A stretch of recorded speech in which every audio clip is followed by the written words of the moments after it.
प्रसादाद् भगवत्प्रसादो यस्य प्रसादान्नगते कुतोऽपि ध्येयं स्तवन्तस्य सहस्रशन्धं वन्दे गुरो श्रीचरणारविन्दम् अनर्पितचरिं चिरात् करुणयावतीर्णकलो समर्पयितुमुन्नतोज्ज्वलरसा स्वभक्ते श्रियाम् हरि पुरटसुन्दरद्यूतिकदम्बसन्दीपित सदा हृदयकन्धरे स्फुरतु बसचिनन्दनः बर्हापीडाभिरामं मृगमदतिलकं कुण्डलाक्रान्तगण्डं कञ्जाक्षं कम्बुकण्ठं स्मितसुभगमुखं स्वाधरीन्यस्तवेणु श्यामं शन्तं त्रिभङ्गं रविकरवशनं भूषितं वैजयन्त्या वन्दे वृन्दावनस्थं युवतिशतव्रतं ब्रह्मगोपालवेशम् हा कृष्ण करुणा सिन्धु दीनबन्धु जगत्पते गोपेशु गोपिका कान्त श्रीराधाकान्त नमस्तुते तप्त काञ्चन गौरांगी श्रीराधे वृन्दावनेश्वरी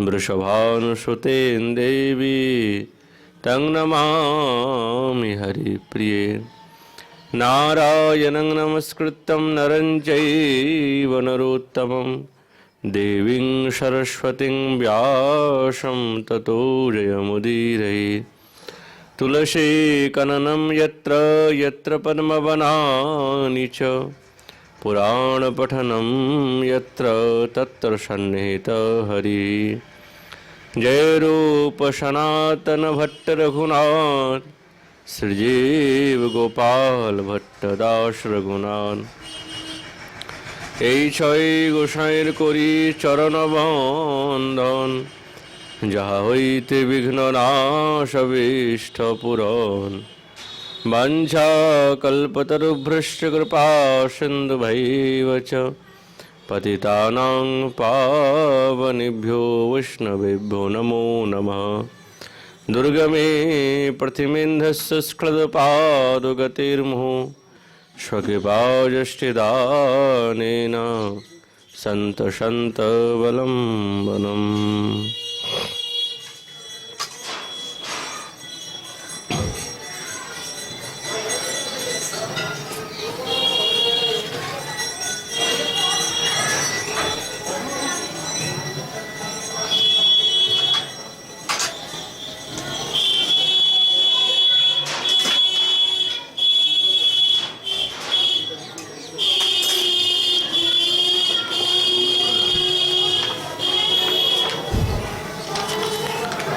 ओम नमो भगवते वासुदेवाय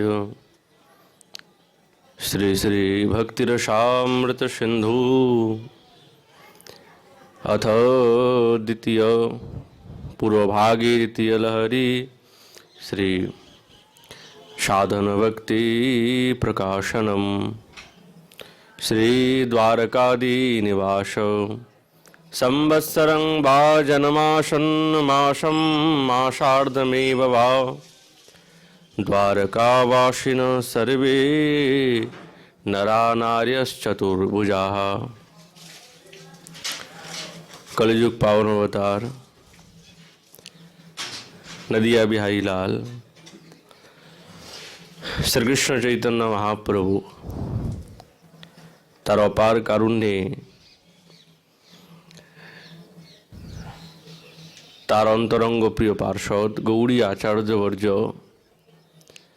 श्रील रूप गोस्वामी चरण तदीय भक्तिर सामृत सिंधु ग्रंथे पूर्वभागेर द्वितीय लहरी तिनि साधन भक्तिर कथा बर्णना करছেন। किन्तु आमरा सेई दिव्य ग्रंथके प्रणाम करे आमादेर गतकाल যেই বিষয়ে আমরা উপস্থিত হয়েছিলাম,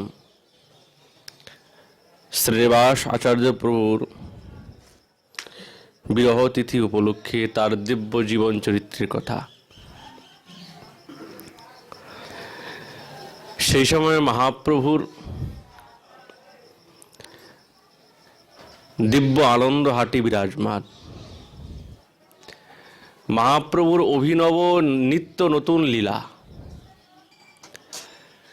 আর এমন তার দিব্য লীলা সন্ন্যাসের পূর্বে সমস্ত নদিয়াবাসীগণের হৃদয়ে যেন বাসা করেছে। কি আনন্দ, কি উৎসব, কেমন দিব্য কীর্তন! সকলেই দিব্য সেই গৌরাঙ্গ সুন্দরকে দর্শন করে ভাবে বিভোর হয়ে যেতেন। সেই সময়েরই ঘটনা, গঙ্গার তটে চাকন্দি নামক গ্রামে দিব্য ব্রাহ্মণ কুলে জন্মগ্রহণ করেছেন গঙ্গাধর ভট্টাচার্য।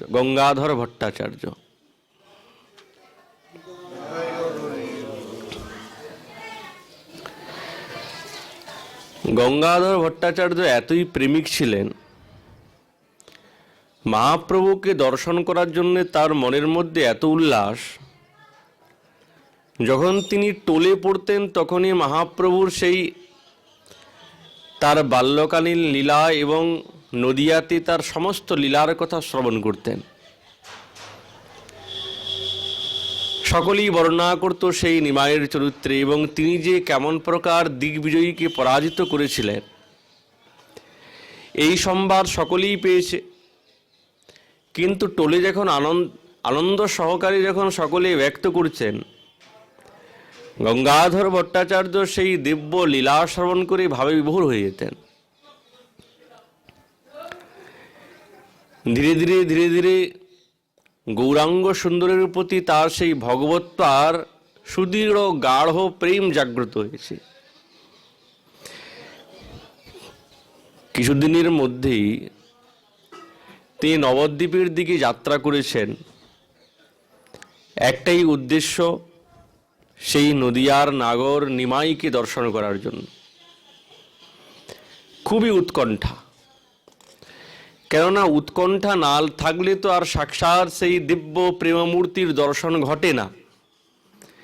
সেরকম গঙ্গাধর ভট্টাচার্যের মনের মধ্যে নিমাইকে দর্শন করার জন্য খুবই ইচ্ছা, খুবই আকাঙ্ক্ষা। কিন্তু তিনিও জানেন না তার জন্য যে চির দুঃখ বর্ধনকারী সংবাদ দাঁড়িয়ে থাকবে এবং দৃশ্য থাকবে, এটা কিন্তু তিনি নিজেও স্বপ্নেও ভাবতে পারেন নাই। এতদিন পর্যন্ত তিনি সেই নিমাইয়ের নদিয়া নাগরীর স্বরূপের কথা চিন্তা করেছেন এবং শুনেছেন। তিনি যখন নদিয়ার দিকে অগ্রসর হচ্ছেন, কিন্তু তার চির আকাঙ্ক্ষণীয় সেই দিব্য কনকস্বরূপ মহাপ্রভুর সেই রূপ তিনি যে দেখতে পাবেন না, এটা বড় আশ্চর্যের বিষয়। সেই সময় গৌরাঙ্গ সুন্দর গৃহত্যাগ করে সন্ন্যাস ধর্ম অবলম্বন করবেন মনস্থ করেছেন, আর তার জন্যই তিনি সেই কাটোয়াতে এসে উপস্থিত কেশব ভারতীর নিকটে উনি সন্ন্যাস দেবেন। কিন্তু পথের মধ্যে যখন এই সংবাদ তিনি শুনতে পেয়েছেন যে তুমি যাকে দর্শন করতে যাচ্ছ, তুমি যেই নাগর নিমাইয়ের দর্শনের জন্য অভিকাঙ্ক্ষী, কিন্তু সে তো এখন সন্ন্যাসের জন্য চলে গিয়েছে। এই মর্মাহত কথা শ্রবণ করে গঙ্গাধর ভট্টাচার্য ব্রাহ্মণ যেন মনে হচ্ছে হৃদয়ের মধ্যে কেউ শেল বিদ্ধ করেছে, অস্থির হয়ে গেছে। কিছুক্ষণ ওইখানেই দাঁড়িয়ে রইলেন স্তম্ভিতভাবে, নির্বাক নিস্পন্দন ভাবে। ভগবান যখন আবির্ভূত হন, তার নিজের প্রভাব এবং নিজের মাধুর্যের এমনভাবে বিস্তার করেন, সেই বিস্তারের কারণে সেই মাধুর্য ভাব এবং নিজের শক্তির প্রভাবে নিজের আপনজনকে আকৃষ্ট করে টানে। সেরকম গৌরাঙ্গ সুন্দর এই নদিয়া নাগরের যে দিব্য রূপতা, আজানুলম্বিত ভুজৌ কনকাবতাত, এই যে দিব্যতার স্বরূপ, সেই স্বরূপ এহেন কেউ নেই যে কারো মনকে তিনি আকৃষ্ট করেন নাই। শ্রীমান মহাপ্রভুর যে দিব্য লীলা এবং আবির্ভাব, ইতিপূর্বে অনেক ভগবৎ স্বরূপের আবির্ভাব হয়েছে, অনেক ঈশ্বর তত্ত্ব এসেছেন, কিন্তু তারা নিজের যথার্থ কার্যকে না তো সাধনা করতে পেরেছেন, আর না সেই দিব্য রূপতার প্রকাশ। কিন্তু রাধাভাব অঙ্গীকার করে শ্রীকৃষ্ণ চৈতন্য মহাপ্রভু তার নিজের যে স্বরূপ এবং বস্তু, সেই বস্তুকে দেওয়ার জন্য তিনি এসেছেন। মাধুর্যের প্রকাশের তিনি সর্বাধিক স্বরূপ। এই কলি পাবন, এই কলিহারি জীবের জন্য এমন নাই যে একবার দেখে সেই মত্ত হয়ে যায়। কিন্তু আজ যে তিনি সন্ন্যাস গ্রহণ করবেন, এ কিন্তু কেবলমাত্র জগতের জন্য, কেবল জগতের জন্য। কেননা তিনি জানেন যদি আমি সন্ন্যাস গ্রহণ না করি তাহলে সকলে আমাকে নিন্দা করবে, অপরাধ হবে। ভেগ এবং ভেষের একটা স্বরূপের শক্তি আছে, সেই স্বরূপে সকলে ভীত হয়, সন্ন্যাসকে দেখে ভয় পাবে, অপরাধের ভয়। সেই দিব্য মহাপ্রভুর নাগর স্বরূপ এই নদিয়ার কেমন তার কুঞ্চিত কেশ, কেমন বেশভূষা, ত্রিকচ্ছ ধুতি পরেছেন, কেমন তার অঙ্গে উত্তরী উড্ডীয়মান চাঁচর কেশ। সন্ন্যাস গ্রহণ করতে গেলে তো এই সমস্ত কেশ, সব বেশভূষা সব ত্যাগ করতে হয়। কেন? সন্ন্যাস হচ্ছেন বৈরাগীর বেশ, বিরাগী, ভিখারির বেশ। যখন এই অপরূপ সেই সচল সুবর্ণময় বিগ্রহ যখন ভারতী, কেশব ভারতীর নিকটে এসে উপস্থিত হয়েছেন, তিনিও ভাবতে পারেন নাই যে তার কাছে এমন সংবাদ আসবে। নিমাই তিনি সন্ন্যাস গ্রহণ করার জন্য নিবেদন করছেন, কে হে প্রভু, যেহেতু সন্ন্যাস যিনি দেন তিনিও তো গুরু স্বরূপ, আর তো কেউ দিতে পারবে না। সন্ন্যাস না হয়ে তো আর সন্ন্যাস দেওয়া যাবে না। তিনি বলছেন, আমি সন্ন্যাস গ্রহণ করতে চাই, আমি আপনার নিকটে এসে উপস্থিত হয়েছি, কৃপা করে আমাকে সন্ন্যাস দেন। ভারতী মহোদয় তিনি নিমাইয়ের এই দিব্য রূপ দেখে স্তম্ভিত হয়ে গেছে, কাঁদছে। কি শুনছি? বিষণ্ণ বদনে বলছে, তোমাকে আমি সন্ন্যাস দিতে পারবো না, আমি অস্বীকার করছি। কি করে দেবে? যার রূপে মন মুগ্ধ হয়ে যায়, সেই রূপকে ত্যাগ করে এক ভিখারির বেশ সাজিয়ে দেবে, এ কি সম্ভব? কে পারবে? কোনো বিশেষ নিষ্ঠুর পুরুষ না হলে তো এটা করতে পারবে না। তুমি আমাকে এই সন্ন্যাস কার্যেতে নিযুক্ত করো না, আমি পারবো না। চারিদিকে তাকিয়ে দেখছেন, নিমাই যখন এসেছেন সন্ন্যাস গ্রহণের জন্য, সমস্ত জনশৈলাভ এসে উপস্থিত, সাগর, যেন কোনো একটা দুর্ঘটনা ঘটছে। যেরকম দুর্ঘটনা ঘটলে সকলে একত্রিত হয়ে যায় প্রাণ বাঁচানোর জন্য, সেরকম নিমাইয়ের সন্ন্যাসের কথা সংবাদ শুনে যেন কোনো একটা বিশেষ অমঙ্গল এবং দুর্ঘটনা ঘটছে। অল্পকালের মধ্যে সংখ্যাতীত নর নারী স্ত্রী পুরুষ সকলে এসে উপস্থিত সেই ভারতীর আশ্রমে।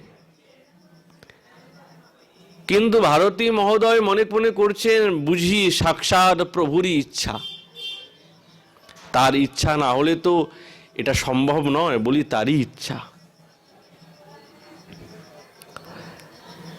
এমন কেউ নেই যে আসে নাই সেই কাটোয়ায় কেশব ভারতীর আশ্রমে। কুলবধূগণ নীরবে নিজের মাথাকে ঝুঁকিয়ে দাঁড়িয়ে আছে, কাঁদছে। কেউ ওই কেশব ভারতীর দ্বারে নিজের শিরাঘাত করছে, বারবার ঠুকছে। কি আমাদের চোখে কি এই দুর্ঘটনা স্বরূপ এই দিব্য স্বর্ণময় কান্তির এই বিরূপ আমরা দেখতে পাবো? কেউ দূরে দাঁড়িয়ে দাঁড়িয়ে কাঁদছে, সামনে আসার সাহস করছে না। তার মধ্যে কেউ গৌরাঙ্গ সুন্দরীর শ্রীচরণ ধরছেন, অঙ্গ ধরছেন, না না তুমি এইরকম কাজ করো না, আমরা দেখতে পারবো না। যে ক্ষৌর কার্য করবে কেউ তার হাত ধরেছে, বলছে তোমার পায়ে পড়ি, তুমি কিন্তু এই কাজটা করো না, হাতটা ধরে ফেলছে। কিন্তু যিনি ক্ষৌর কার্য করবেন তারও কি ইচ্ছা যে তিনি ক্ষৌর কৃত্য করবেন? সেও তো কানতে কানতে সাক্ষাৎ নিমাইয়ের সেই চাঁচর কেশকে ক্ষৌর কার্য করছে। বারবার যারা অন্তরঙ্গ জন তারা তার হাতটা বারবার ধরেছে, সেই ক্ষৌর কার্যকারীর কারকের পা ধরে ফেলছে। কেশব ভারতীর চরণ ধরছে, কেউ বলছেন মহারাজ আপনি একমাত্র সমর্থ, আপনি এই কার্য থেকে বিরত হন।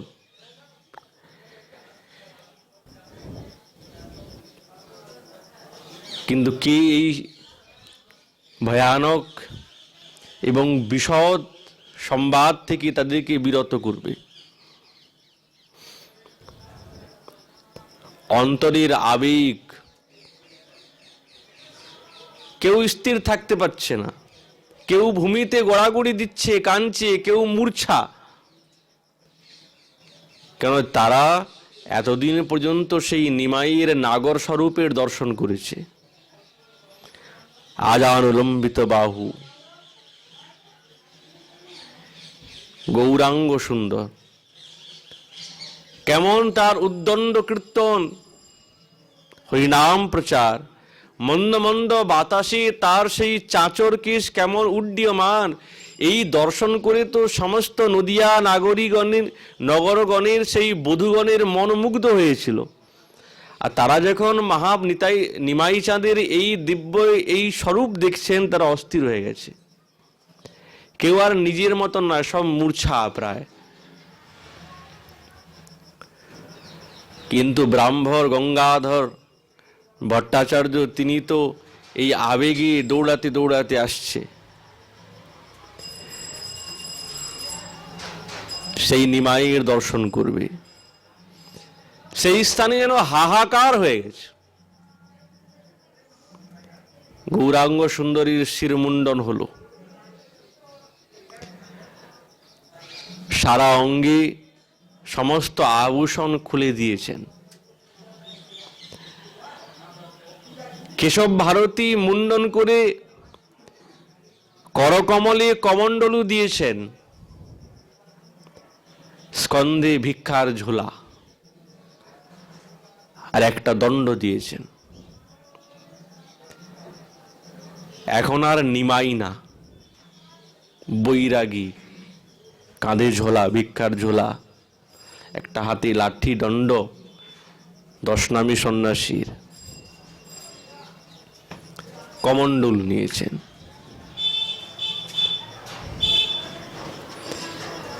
যিনি এই বিশ্ব ব্রহ্মাণ্ডের অধিপতি, কিন্তু তিনি আজ ভিখারির বেশ সেজেছেন, আজ ভিখারির বেশ। এইদিকে উন্মত্ত প্রায় সে গঙ্গাধর ভট্টাচার্য, তিনি উন্মাদের মতন যাচ্ছেন ছুটতে ছুটতে ভারতীর আশ্রমে। সংবাদ পেয়েছেন, তুমি নদিয়ায় কোথায় যাচ্ছ? তিনি তো সেই কাটোয়াতে কেশব ভারতীর দ্বারে সন্ন্যাস গ্রহণ করছে। ছুটতে ছুটতে যাচ্ছে গঙ্গাধর ভট্টাচার্য। এসে উপস্থিত লক্ষ লক্ষ ভক্তজন, নিমাই সন্ন্যাসীর সেই প্রত্যক্ষ সাক্ষী। ব্রাহ্মণ প্রবর সকলকে, এত ভিড়কে 2 হাতে সরাতে সরাতে সরাতে ঠিক পৌঁছে গেল সামনে। গঙ্গাধর ভট্টাচার্য যেই রূপের কথা তিনি চিন্তন করেছেন, শ্রবণ করেছেন, কিন্তু সেই রূপ আর দেখছেন না। একই রূপ দেখছি, মস্তক মুন্ডিত হয়ে আছে, হাতে কমণ্ডলু দণ্ড ধারণ করে আছেন, স্কন্দে ভিক্ষার ঝোলা। এই রূপ তো শুনি নাই বা আমি চিন্তন করি নাই। বিস্ফারিত নেত্রে তিনি এই রূপকে দর্শন করতে করতে একবারে ভাবে ভোর হয়ে গেছেন। গৌরাঙ্গের রূপসোধা যেটা তিনি পান করতে চেয়েছিলেন, বাস্তবিক তিনি পান করতে সক্ষম হলেন না।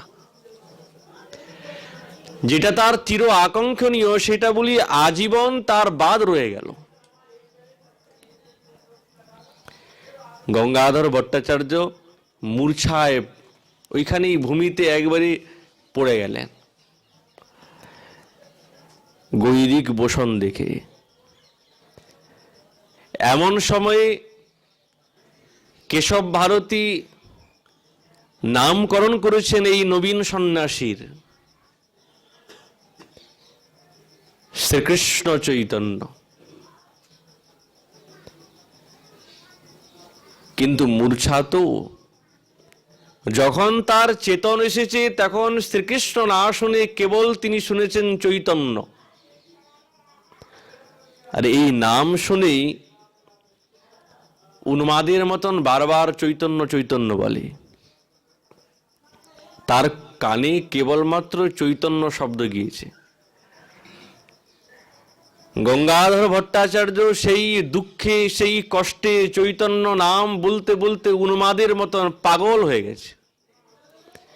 কেন? তার আকাঙ্ক্ষণীয় সেই রূপটা তিনি দর্শন করতে পারলেন না, তো রয়ে গেল মনের মধ্যে। চৈতন্য বলতে বলতে সেই চাকন্দির সম্মুখে তিনি এসে উপস্থিত হয়েছেন গ্রামের অন্তিমে।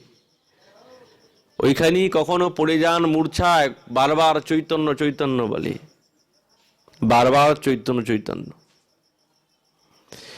সকলেই শুনে গ্রামবাসী, ব্রাহ্মণ বুঝি পাগল হয়ে গেছে গঙ্গাধর। একজন বলে, ওই যে নদিয়ার নাগর নিমাইকে দর্শন করতে গিয়েছিল, সেই চৈতন্য নাম শুনে তাই জন্য পাগল হয়ে গেছে। চাকন্দি গ্রামবাসী তাকে বলল চৈতন্যের দাস, ওই জন্য চৈতন্য চৈতন্য বলে। আর সেই থেকে গঙ্গাধর ভট্টাচার্যের নামটা কোথায় যেন লুপ্ত হয়ে চৈতন্য দাস নামে তিনি বিখ্যাত হয়ে গেলেন। সকলেই বলতেন চৈতন্য দাস, সেই চৈতন্য দাস।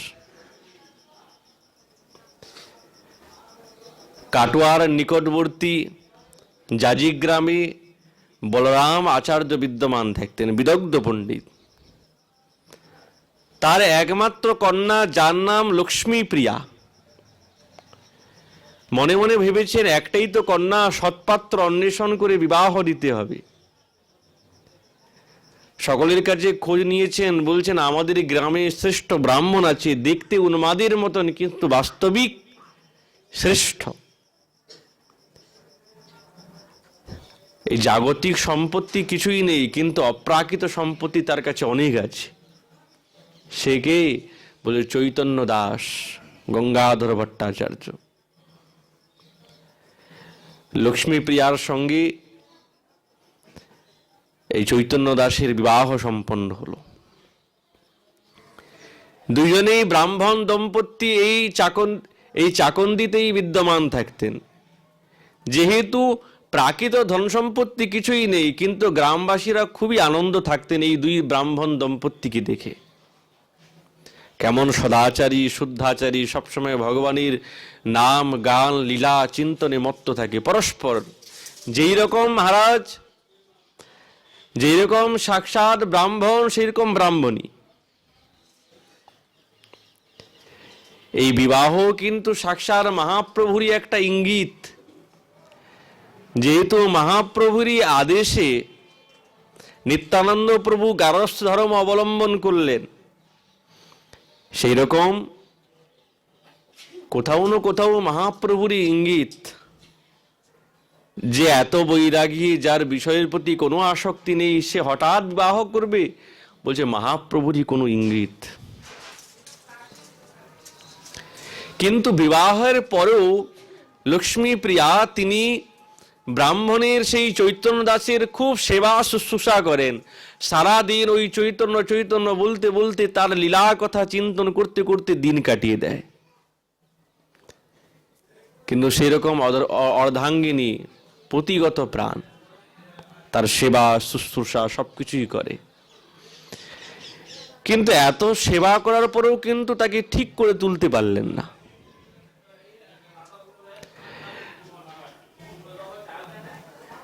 কিন্তু হঠাৎ একদিন চৈতন্য দাস কিছুটা সুস্থ হলেন। মনের মধ্যে কোনো কামনা বাসনা নেই, সংসার করেছেন, কিন্তু দেহ এবং দৈহিকে কোনো সম্বন্ধ তিনি রাখতেন না। কিন্তু একদিন পরস্পর পরস্পর দুই দম্পতিরই মনের মধ্যে আকাঙ্ক্ষা সন্তানের। এটাও কিন্তু প্রভুরই প্রেরণায় আজ সন্তান কামনা জেগেছে। লক্ষ্মীপ্রিয়ারও মনের মধ্যে জেগেছে সন্তানের কামনা।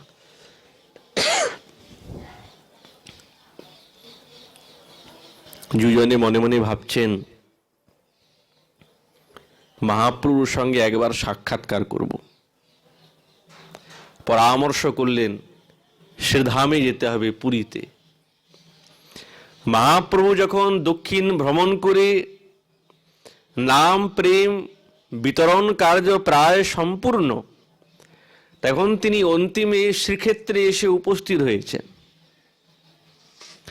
অদ্বৈত আচার্য প্রভু এবং অন্যান্য গৌড়ীয় বৈষ্ণবগণ অন্তরঙ্গ যারা, তারা মহাপ্রভুর সঙ্গে সাক্ষাৎকার করার জন্য সকলে একসঙ্গে আনন্দ সহকারে শ্রীধামে যাচ্ছেন, পুরীতে মহাপ্রভুর সঙ্গে সাক্ষাৎকার করবেন। কি আনন্দ!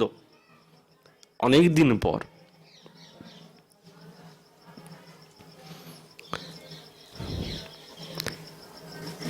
তখন মহারাজ চৈতন্য দাস এবং লক্ষ্মীপ্রিয়া দেবী সেই চাকিন্দ থেকে জারিগ্রামে এসে উপস্থিত, পিতৃগৃহে বলরাম আচার্য। পরে শ্রীক্ষেত্রে যাওয়ার জন্য ভক্তবৃন্দের সঙ্গে একদিন মিলিত হলেন এবং অদ্বৈত প্রভুর শ্রীচরণে বন্দনা করলেন। নাম সংকীর্তন করতে করতে অদ্বৈত আচার্য প্রভু এবং সঙ্গে অন্যান্য গৌড়ীয় বৈষ্ণবগণ ভক্তগণ আছেন, বড় উৎকণ্ঠা। সেই উৎকণ্ঠার সঙ্গে হরিনাম সংকীর্তন করতে করতে তারা সেই শ্রীক্ষেত্রের দিকে গমন করছে। সঙ্গে ব্রাহ্মণ দম্পতিও যোগদান দিয়েছেন। কিছুদিনের পর আনন্দ সহকারে খুব সুখেই এসে উপস্থিত শ্রীক্ষেত্রে। সাক্ষাৎ প্রভুর দর্শন তার অত সহজে হয় না, কিন্তু যখন গৌড়দেশ থেকে গৌড়ীয় বৈষ্ণবগণ গিয়েছেন, তখন মহাপ্রভু জগন্নাথের প্রসাদী মালা সমস্ত গৌড়ীয় বৈষ্ণবকে চন্দন মালা চন্দন দিনে অভ্যর্থনা করলেন এবং স্বাগত জানালেন। শ্রী জগন্নাথ মন্দিরে পুরুষোত্তমে জগন্নাথ মন্দিরে যখন সকলে সমস্ত ভক্তবৃন্দ এসে উপস্থিত হয়েছেন, সাক্ষাৎ মহাপ্রভু আজানুলম্বিত বাহু, দিব্য মহাপ্রভু যখন সমস্ত ভক্তবৃন্দকে নিয়ে সেখানে উপস্থিত, দেখেই বড় সকলেই আনন্দিত। সকলে মনে মনে ভাবছেন বহু তপস্যার ফলে সাক্ষাৎ প্রভুর দর্শন পাওয়ার সৌভাগ্য আমাদের লাভ হয়েছে।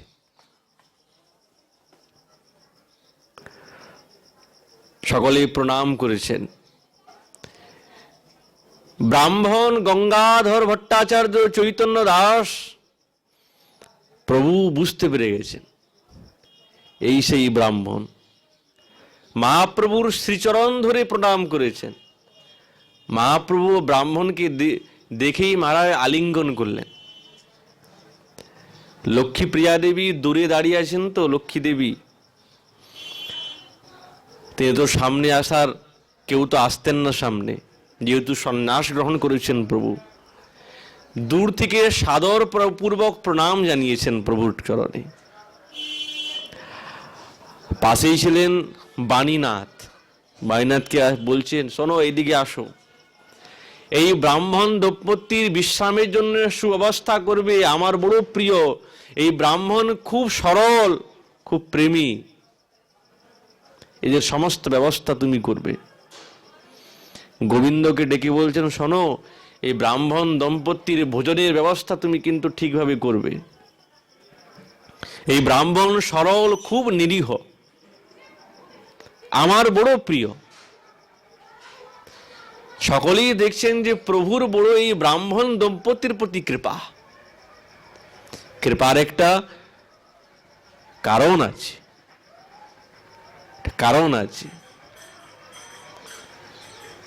যখন মহাপ্রভু জগন্নাথ মন্দিরে শ্রীনিবাস নিবাস বলতে বলতে মূর্ছায় প্রাপ্ত হলেন, কেউ বুঝতে পারছেন না কাকে সংকেত করছেন, কিন্তু সাক্ষাৎ তিনি সংকেত করছেন তার যে অদ্বিতীয় প্রকাশ স্বরূপ কায়ব্যূহ আবির্ভূত হবে, এ তিনি সকলকে বলছেন।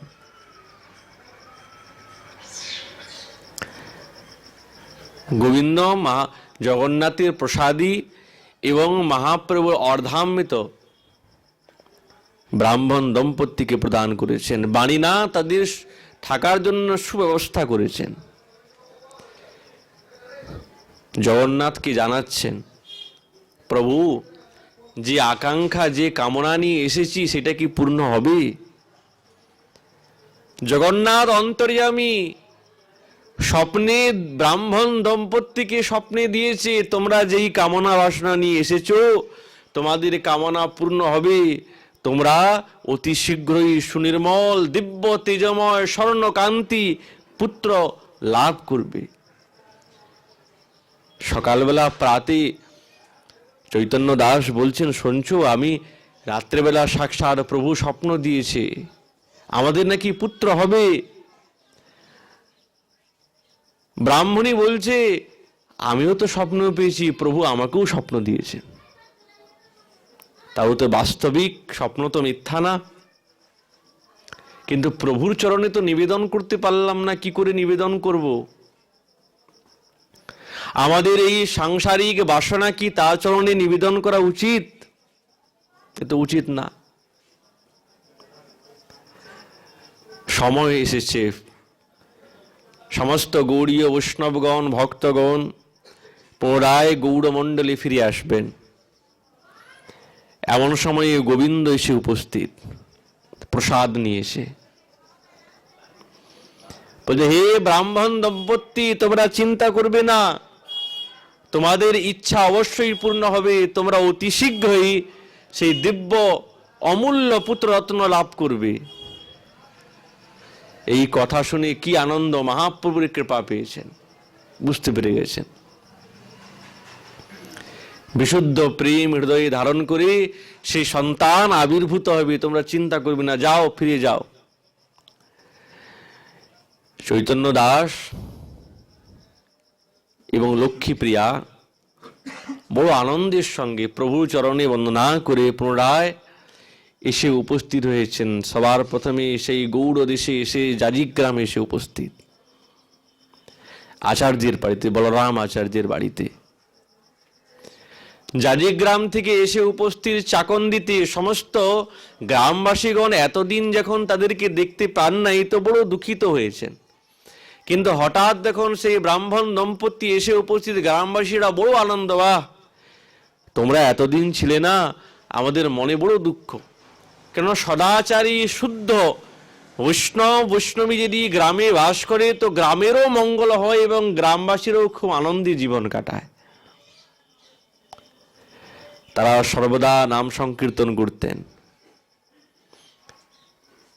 সন্তান প্রাপ্তির যে কামনা যে পূর্ণ হবে এই বিষয়ে তিনি বুঝতে পেরেছেন।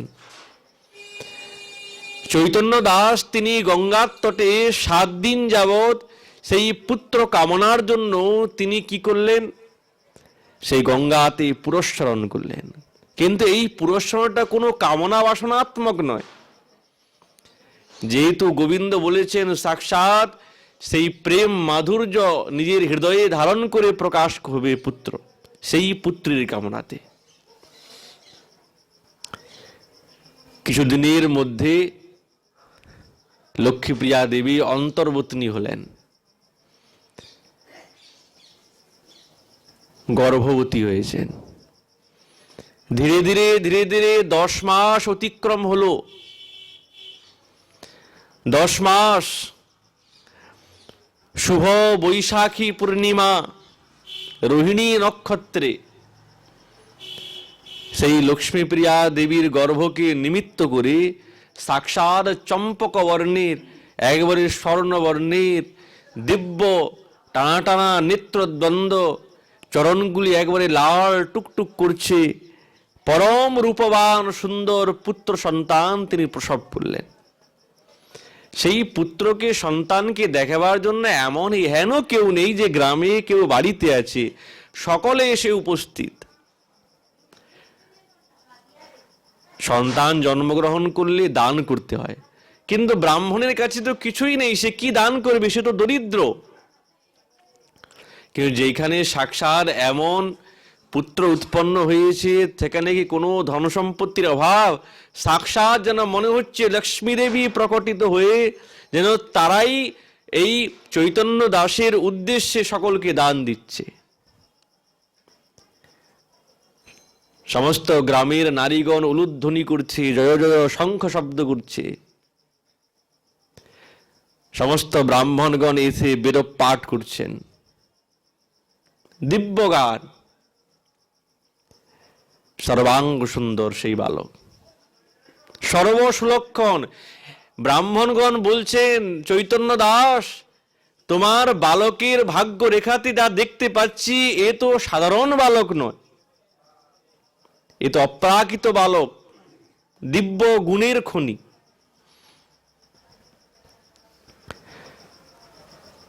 লক্ষ্মীপ্রিয়া এবং চৈতন্য দাস সাক্ষাৎ মহাপ্রভু চরণে প্রণাম নিবেদন করেছেন। দিব্য নবজাত শিশু, ধীরে ধীরে বালক বড় হলো। অন্নপ্রাশনের ব্যাপার, চৈতন্য দাসের কাছে কিছুই নেই, ভিখারি মানুষ। গ্রামবাসীগণ বলছেন, চৈতন্য দাস তোমাকে কিছু করতে হবে না, আমরা সকলে তোমার এই বালকের অন্নপ্রাশন করবো। এই গ্রামবাসীরা মিলে, সমস্ত গ্রামবাসীরা মিলে সেই চৈতন্য দাসের বালকের, সুন্দর নবজাত সুন্দর শিশু, দিব্য পরম সুন্দর সেই বালকের অন্নপ্রাশন করলেন। কত কত সকলে এসেছেন, ভোজন করছেন, কত রকমের ব্যঞ্জন, কত রকমের মহারাজ মিষ্টি, কত রকমের ভাব, কত রকমের দান। জুথে জুথে ব্রাহ্মণ আসছেন, উপঢৌকন নিয়ে যাচ্ছে। চৈতন্য দাস নিহিত ব্রাহ্মণ, এত বৈভব দেখে সেই সন্তানের নাম লাগলেন শ্রীনিবাস। শ্রী সমস্ত ঐশ্বর্য লক্ষ্মীর যিনি নিবাস, সমস্ত ঐশ্বর্যের নিবাস এই বালকে, ওই জন্য নাম রাখলেন শ্রীনিবাস। সকলেই শ্রীনিবাস বলে ডাকতেন। কালক্রমে ধীরে ধীরে শ্রীনিবাসের বয়ঃপ্রাপ্ত হয়ে গেছে, হামাগুড়ি দিতে আরম্ভ করেছেন। যখন হামাগুড়ি দিচ্ছেন সকলের মন চিত্তাকর্ষক। সবসময় গ্রামবাসী নারীগণ এসে উপস্থিত থাকে, ওই শ্রীনিবাসকে কোলে নিয়ে সকলেই খেলায়। লক্ষ্মীপ্রিয়া দেবী তিনি যে নিজের সন্তানকে কোলে নিবেন এই সুযোগই তার নাই। সারাদিন সমস্ত এই নারীগণ সেই শ্রীনিবাসকে কোলে নিয়ে গ্রামে ঘুরাতেই থাকে। কখন সময় পান মা? রাত্রিটুকু কেবলমাত্র নিজের সন্তানকে কোলে নেন, আর সারাদিন সময় নেই। সময় কি, সুযোগই পান না।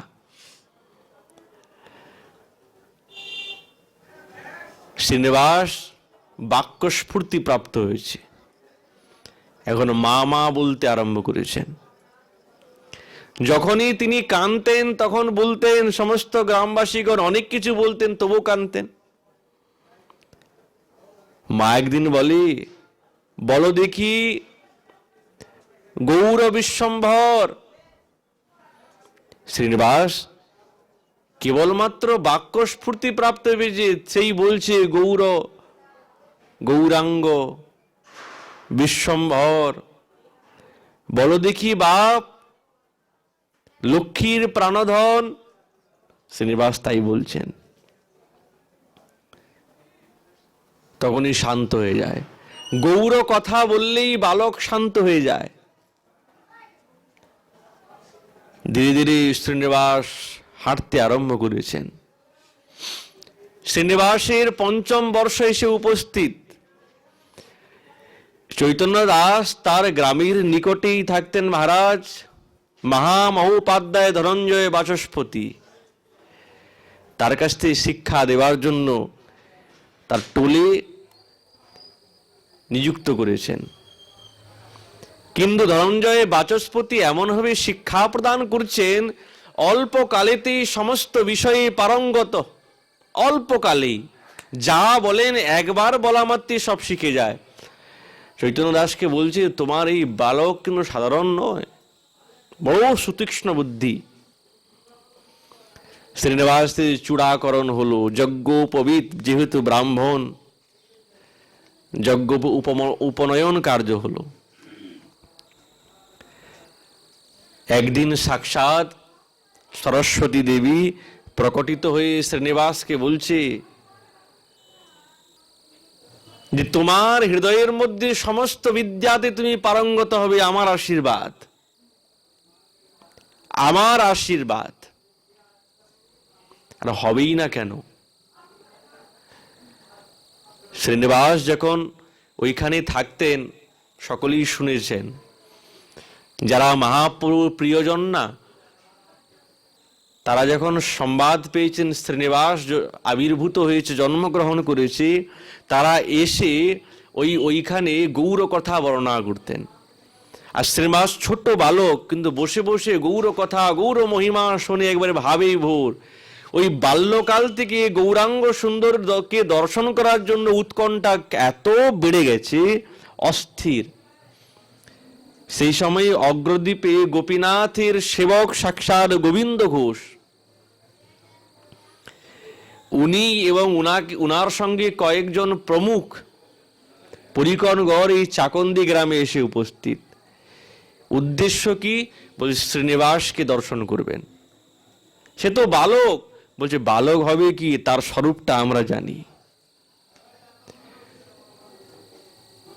যখন পুরীধামে সেই গোবিন্দ ঘোষ বিদ্যমান ছিলেন এবং সঙ্গে মহাপ্রভুর কিছু অন্তরঙ্গ পরিকরগণ, তখন একদিন নীলাচলে মহাপ্রভু সেই জগন্নাথ দেবের সামনে শ্রীনিবাস শ্রীনিবাস চিৎকার করতে করতে একবারে অজ্ঞান হয়ে গেছেন।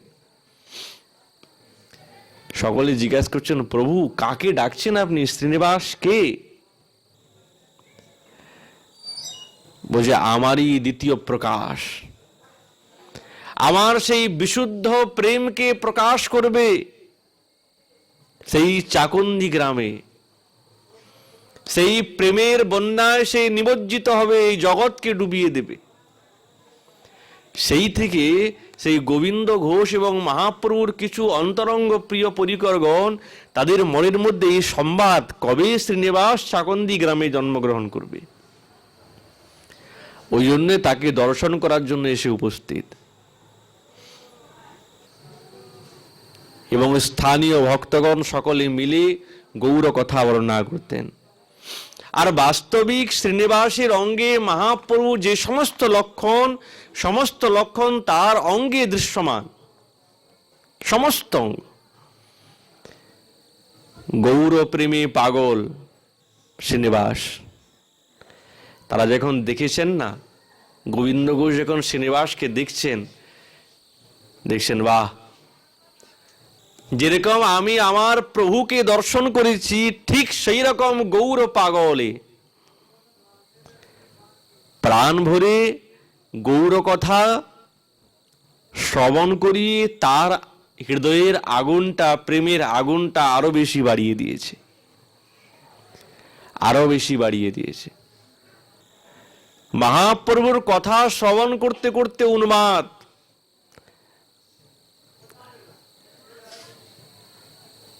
বক্তাকে কে বর্ণনা করছেন? প্রথম গুরু কে? বলছে চৈতন্য দাস, তার পিতা। সেও তো একজন সাক্ষাৎ শ্রীকৃষ্ণ চৈতন্য নিমাইয়ের সে নিমাইকে দর্শন করার জন্য সে উন্মাদ প্রাপ্ত হয়েছে। সে তো কম পাগল না। প্রেমিক না হলে তো অপরকে প্রেম দেওয়া যায় না। চৈতন্য দাস একবারে প্রেমে বিভোর। সে তার এই প্রাণ ভরা সন্তানকে পেয়ে যে এইরকম গৌর কথাতে পাগল, তাকে এমন শ্রোতাকে পেয়ে তার মনের মধ্যে বড় আনন্দ। আর দুজনেই পিতা পুত্র গৌর কথা বর্ণনা করতে থাকে। পিতা বর্ণনা করেন আর সন্তান শ্রবণ করে। দুইজন কখনো সেই অজ্ঞান হয়ে অচৈতন্য অবস্থাতে পড়ে থাকে, আবার হঠাৎ চৈতন্য এসে যায়। কল্পনার বাইরে। চৈতন্য দাস বুঝতেও পারেন নাই যে তিনি এইরকম সন্তান প্রাপ্ত করবেন যে জন্মজাত চৈতন্যের পাগল। আমি তো শ্রবণ করে পাগল হয়েছি, কিন্তু এই সন্তান তো জন্মজাত পাগল। কার পাগল? বলছে সাক্ষাৎ শ্রীকৃষ্ণ চৈতন্যের পাগল। একদিন মহারাজ পিতা পুত্র দুইজন কেঁদে একবারে বন্যা বয়ে চলে যাচ্ছে, সারা অঙ্গ ভিজে গেছে। কথা প্রসঙ্গে সেই সন্ন্যাসের কথা বড় মর্মান্তিক। মহাপ্রভুর দুইজনে গভীর মূর্ছা। ভজনীর সমস্ত বিষয়ে ব্যক্ত করতেন। একদিন চৈতন্য দাসের মনের মধ্যে আকাঙ্ক্ষা, মহাপ্রভুর আদেশে তিনি তো কাকে গৃহস্থ ধর্মে প্রবেশ করিয়েছেন এবং কাউকে তিনি সমস্ত বিষয়ে ত্যাগ করে সাক্ষাৎ বৈরাগী বানিয়েছেন। তারা হচ্ছেন সাক্ষাৎ রূপ সনাতন। বৃন্দাবনে কেমন বৈরাগ্য ধর্ম অবলম্বন করে প্রেম প্রচার করছেন। কানতে কানতে নিজ পুত্র শ্রীনিবাসকে বলতে, বাপ শ্রীনিবাস, আমার কিন্তু আর এই স্থান ভালো লাগে না। আমিও সেই বৃন্দাবনে গিয়ে বৈরাগ্য ধর্ম অবলম্বন করে বাকি কটা দিন কাটাতে চাই। তুমি আমাকে আর কিছু জিজ্ঞাসা করো না। শান্ত হয়ে গেলেন। কিন্তু চৈতন্য দাসের মনে তিনিও তো বুঝতে পারেন নাই যে তিনি তার এই আকাঙ্ক্ষণীয় বস্তুটা চিরকাল আকাঙ্ক্ষাই রয়ে যাবে, এই বস্তু তিনি প্রাপ্ত করতে পারবেন না। সেই সময় মহারাজ, তুমি যদি আরো কিছু জানতে চাও তাহলে মহাপ্রভুর বড় অন্তরঙ্গ প্রিয় পরিকর, যাকে রক্ষার জন্য মাতা শচী দেবী নিযুক্ত করেছেন, সেই নরহরি সরকার ঠাকুর, তুমি আমার গৌরকে রক্ষা করবে, সবসময় থাকতেন। আকুমার ব্রহ্মচারী শ্রীখণ্ড নিবাসী নরহরি সরকার ঠাকুর, আর তিনি সর্বপ্রথম সেই শ্রীগৌর এবং সেই বিষ্ণুপ্রিয়ার দারুময় বিগ্রহ সর্বপ্রথম প্রকট করেন, সবার প্রথম, আজও সেবিত। প্রথম উনি প্রকট করেন, ইতিপূর্বে ছিল না। তিনিও মহারাজ গৌরপ্রেমী পাগল। শ্রীনিবাস উনার নিকটে এসে উপস্থিত, কিন্তু আসার পূর্বে উনি মনে মনে ভাবছেন, শুনেছি উনার কথা পিতার শ্রীবদনে, কিন্তু কবে আমার সম্ভব হবে কি ওনার সঙ্গে সাক্ষাৎকার করা। এবং শ্রীনিবাসের কথাও নরহরি সরকার ঠাকুর শ্রবণ করেছেন। উনারও মনেও বড় আকাঙ্ক্ষা যে আমিও সেই শ্রীনিবাসকে একবার দেখতে চাই। শুনেছি নাকি সাক্ষাৎ প্রভুর অভিন্ন স্বরূপ, প্রকাশ স্বরূপ, আমিও দেখতে চাই। হঠাৎ একদিন শ্রীনিবাস চাকন্দি থেকে সেই গঙ্গাতে স্নান করতে যাবেন, আর এমন সময়ে নরহরি সরকার ঠাকুর তিনিও ওই পথ দিয়ে যাচ্ছেন স্নানের দিকে। সাক্ষাৎকার হয়ে গেল। নরহরি সরকার ঠাকুর দেখা মাত্র স্তম্ভিত হয়ে গেছেন। দেখে তো মনে হচ্ছে সাক্ষাৎ গৌরাঙ্গ সুন্দর আসছে, নাকি আমি ভুল দেখছি।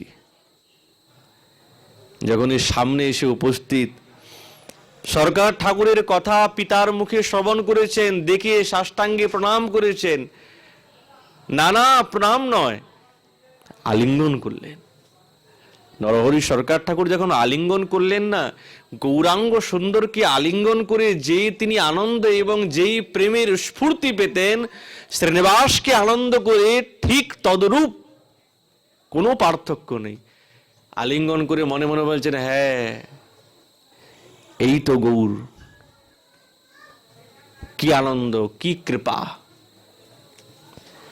আর এই আলিঙ্গনেই নরহরি সরকার যেন মনে হচ্ছে সমস্ত প্রেম সেই শ্রীনিবাসের হৃদয়ে সঞ্চার করে দিয়েছে। শ্রীনিবাস নাম শুনি সুখ উপজিল, চৈতন্যের শক্তি হন দৃঢ় বিশ্বাস হইল। প্রেম বিলাসে এই চৈতন্যের শক্তি। গোস্বামীগণকেও সাক্ষাৎ গোবিন্দদেব বলেছেন, মোর শক্তিতে জন্ম হইলা করিলা প্রকাশ, প্রেম রূপে জন্ম হইল নাম শ্রীনিবাস। এবং শ্রীনিবাস নিত্যানন্দ ছিল যেই, নরোত্তম হইল সেই, শ্রীচৈতন্য হইলা শ্রীনিবাস, শ্রী অদ্বৈত যারে কয়, শ্যামানন্দ তিহ হয়, ওইছে হইলা তিনের প্রকাশ। এটা তিনজনের দ্বিতীয় স্বরূপ। কৃপা প্রাপ্ত করে যখন পুনরায় চাকন্দিতে এসে উপস্থিত হয়েছেন, পিতাকে দেখেছেন, পিতা হঠাৎ জ্বরে পড়েছেন, খুব জ্বর। কিন্তু পিতা আর রইলেন না। চৈতন্য দাস মনের মধ্যে চির আকাঙ্ক্ষা নিয়ে বৃন্দাবনে যাবেন, বৈরাগ্য ধর্ম অবলম্বন করলেন, কিন্তু সম্ভব হলো না, দেহান্ত হয়ে গেল। শ্রীনিবাস কাঁদতে আরম্ভ করেছে, পিতৃবিয়োগে নয়, বলছেন গুরু বিয়োগে, তার আদি গুরু। পিতৃবিয়োগে নয়, বন্ধু বিয়োগে। কেন পিতা তার কাছে বন্ধুর মতন, এমন দিব্য গৌর কথা কে আমাকে শোনাবে। পিতৃহারা, বন্ধু হারা, বন্ধু গুরু হারা। লক্ষ্মীপ্রিয়া দেবী পতিহারা হয়েছেন, অবলা। পরবর্তী সময়ে তারা সেই জাজিক গ্রামে এসে উপস্থিত হয়েছেন বলরাম আচার্যের ওইখানে। সেই সময় বলরাম আচার্য ছিলেন কি না এই সংবাদ নাই, কিন্তু ওখানেই সমস্ত গ্রামবাসীরা শ্রীনিবাস আচার্য এবং লক্ষ্মীপ্রিয়ার সমস্ত ভরণ পোষণ করেছেন এবং আশ্রয় প্রদান দিয়েছেন। ওইখানেই ওনারা বসবাস করতেন এবং অনেক গৌরভক্তগণের সঙ্গে সাক্ষাৎকার করতেন শ্রীনিবাস আচার্য প্রভু। ওনার জীবন চরিত্র তো বিশাল বিশদ। আমরা সেই জাজিগ্রাম পর্যন্ত উপস্থিত হয়েছি। এই বলে আমরা এখানে এই কথা বিশ্রাম দেই। মহাপ্রভু কৃপা হলে আগামীকাল আমার এই বিষয়ে আলোচনা হবে। তাই গৌর হরি।